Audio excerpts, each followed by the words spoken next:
sûr de crypto, les infos crypto pour ceux qui n'ont pas le temps, le BTC, les cryptos plutôt stables ce matin les gars, mais surtout aujourd'hui je vais vous parler d'un autre scénario, d'un scénario alternatif qui pourrait nous dire qu'on a touché le fond sur BTC, on va regarder ça ensemble tout à l'heure. Du côté de la map, donc on est plutôt stable, BTC 38 500 $, pareil pour Ethereum 2850 $. Pour le reste on est entre plus 2 et moins 2%, on a juste Avax qui nous pousse un joli plus 3% quasiment, et Shiba qui dévisse de 3%, on a aussi dans le bas du tableau TRX qui avait pas mal performé, qui perd 4,4%, et Cro de Crypto.com qui perd 8,3%, j'y reviendrai tout à l'heure.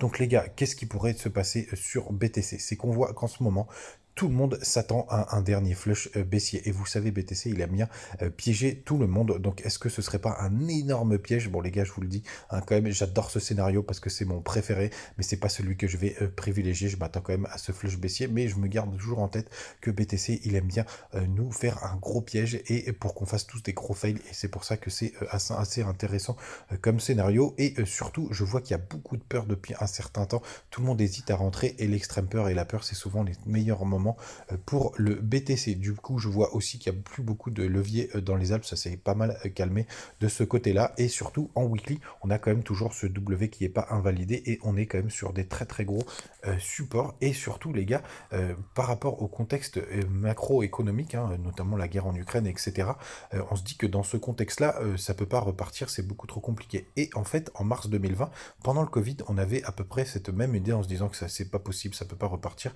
et pour autant, vous voyez, on a fait que des semaines consécutives de hausse. Donc avec tout ça, est-ce qu'on n'aurait pas touché le fond pour BTC? Ce serait quand même la super bonne nouvelle, malgré le contexte.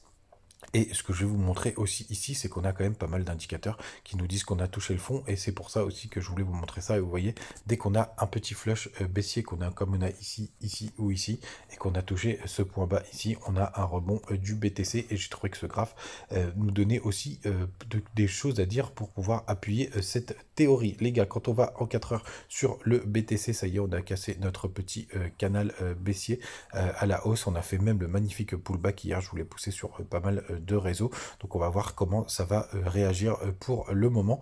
Mais pour l'instant, ça y est, on a percé à la hausse. C'est plutôt une bonne nouvelle, les gars. Sinon, dernière chose, parce que j'ai pas mal de questions de temps en temps en commentaire. Est-ce que ça vous intéresse que je réponde à quelques questions en commentaire? C'est-à-dire que vous me laissez, vous me posez une question, je les sélectionne et je vous réponds.